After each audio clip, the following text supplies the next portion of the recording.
Today's review for topic 8 begins on page 322 with vocabulary.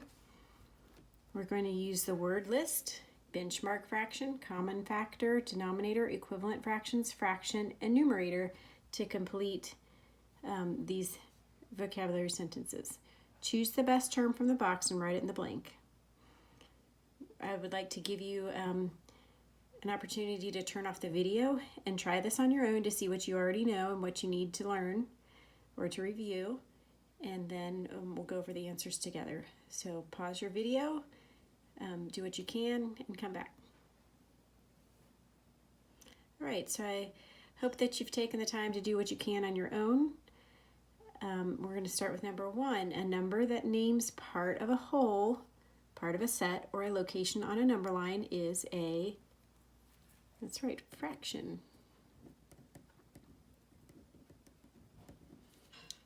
Two, a commonly used fraction that helps you understand a different size or amount is called a benchmark fraction.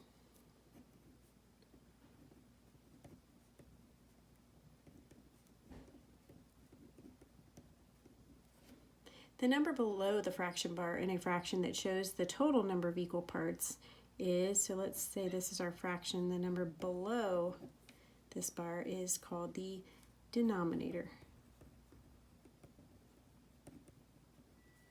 Fractions that name the same part of a whole or the same location on a number line are called, let's mark off what we've used, equivalent fractions.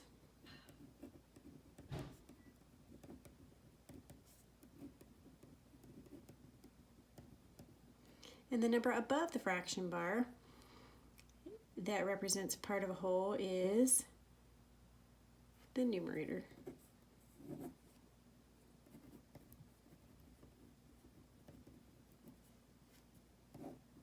This was the denominator, this top number is the numerator. For each of these terms, give an example and a non-example. Now obviously yours will be different than mine, but they should be along the same lines. So an example of a fraction would be like we have up above 3/4. A non-example of a fraction would just be a whole number, for example 3, or you might have even put a decimal. You only need one, but those are examples. Equivalent fractions might be 1/2 and 2/4. They both name the same thing. A non-example might be 1/2 and 1/3. Those are different amounts. Number 8, a fraction with a common factor other than 1 for its numerator and denominator. So for example, we might have 2/4. It has a common factor of 2 in the numerator and the denominator. And a non-example would be 2/3. No common factor in 2 or 3. Number 9, use vocabulary in writing. Explain how to compare 5/8 and 3/8. Use at least 3 terms from the word list in your explanation. So comparing these two, we could say the numerator is greater than the denominator. And we've used denominator as well. The numerator, in 5/8 is greater than the 3/8. The denominators are the same. We could say these are not equivalent fractions. We could say neither have a common factor, and both name fractions.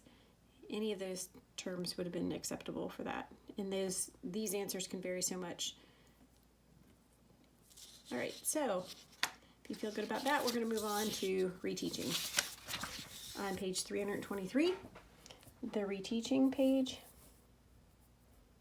All right, again, on the left-hand side, reviews how we did these problems, how this works, and then over on the right are your problems to practice. So we're gonna, I'm going to assign these, and we'll do one example together to begin with. All right, so remember that equivalent fractions name the same part of a whole. It says write an equivalent fraction for each fraction given. All right, I will do number 1, and then you'll do the rest. So an equivalent fraction for each fraction, what might 2/8 equal? Well, let's look at a picture of 2/8. So 2 out of 8 pieces. I can also see that as 1, 2, 3, 4 whole parts rather than 8 parts. So that would be 1 out of 4 parts, or 1/4. If we saw this as one whole, that's one whole. All right, now you're going to draw a number line to show each fraction and equivalent fractions. You're going to draw a number line, and you're going to write the fraction, find the fraction 2/6 on this number line, and then an equivalent fraction. What would 4/6 equal? Do the same for 4/10.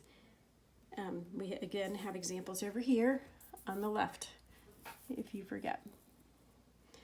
Then set B, remember that you can multiply or divide to find equivalent fractions. Multiply or divide to find these equivalent fractions. So number 1 I'll do for you.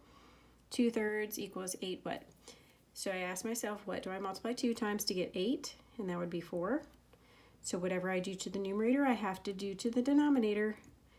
And then I multiply 3 times 4 and I get 12. So 2/3 equals 8/12. Sometimes we have to divide. For example, when I'm looking at number 5, I'm going from 10 to 5. I can't multiply 10 times anything, but I can divide it by 2 to get 5. So what I do to the numerator, I do to the denominator. 12 divided by 2 is 6. So 10/12 equals 5/6. All right, so complete this page, 323.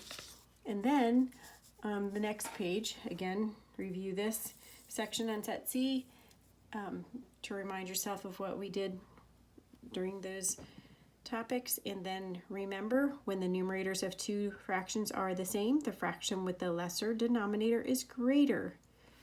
Again, we talked about the pizza. Here's half a pizza. But if we had to divide our pizza into 4 pieces, one of those 4 pieces would be less than, or 1/2 would be greater than 1/4, because, and this means when the denominator is greater, if they're the same numerator, that they're a smaller piece. So we're going to compare writing greater than, less than, or equal for each. Remember, alligator mouth eats the bigger number. 5/5 we'll do together is the same as a whole. That's like shading in all 5 pieces of 5. So one whole is greater than 4/6, because 4/6 is part of a whole. It'd be 4 out of 6 pieces. You'll do the same in both sections here. You do not need to do set D, and that will be the review for reteaching. Sign on for the next video for the assessment practice after you've taken the time to do as many of these as you can. These are similar to the types of problems you will have on your assessment. So I do want you on page 325 and 326 to do what you can on your own, and then watch the second video as we go over them together so that you're fully prepared for your assessment tomorrow.